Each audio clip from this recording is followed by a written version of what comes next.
Le PSG a bien joué, mais le PSG a perdu. À la fin du match, Angel Di Maria a dit on a joué 10 fois mieux que le Real Madrid. C'est peut-être un petit peu exagéré, mais globalement, l'Argentin a raison. Sur l'ensemble de la rencontre, Paris a mieux joué. C'est surtout vrai en première période. Paris a eu de vraies occasions, a même touché les poteaux, mais c'est aussi dans cette première période qu'à ce niveau-là, Paris a fait des trucs qui sont pas possibles. Kevin Trapp, sa boulette, c'est incroyable.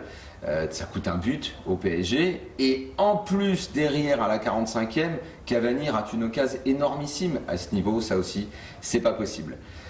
Après cette première période, le PSG termine 1-0 et d'un coup, ça s'est plutôt endormi en seconde période. Le PSG a plus du tout trouvé la solution et ce Real Madrid, bien triste, a juste joué la conservation du score. Alors qu'est-ce qu'on peut retenir d'autre dans ce match ?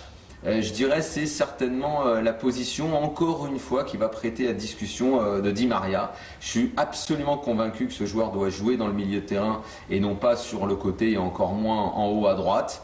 J'en ai vraiment l'impression, tout le 11 qui est à revoir au Paris Saint-Germain.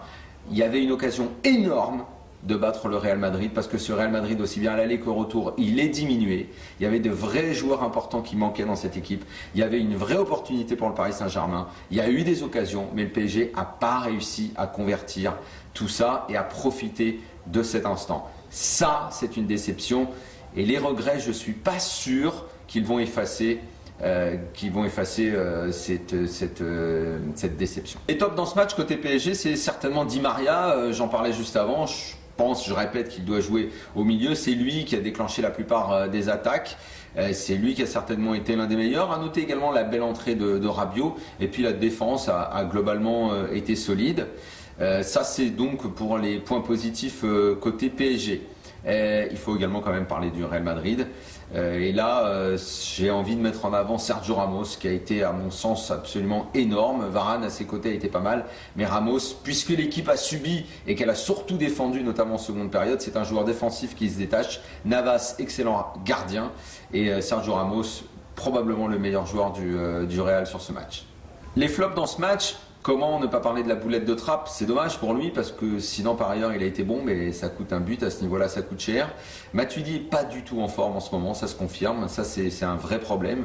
Est-ce qu'il ne faut pas le sortir un peu et revoir justement le milieu de terrain? Pourquoi pas mettre Di Maria, Mota et Verratti dans ce milieu de terrain? Les flops, c'est aussi l'attaque. Que dire de plus? Ok, Ibra, je vais encore être obligé de taper dessus. Il y a quelques semaines, il jouait en fauteuil roulant, sur une chaise longue. Là maintenant, il a réussi à courir un tout petit peu. En première période, il a été un petit peu bon. Enfin bon, c'est pas assez, c'est pas assez. Et puis Cavani qui rate une occasion énorme à 45e. Ça aussi, c'est un flop.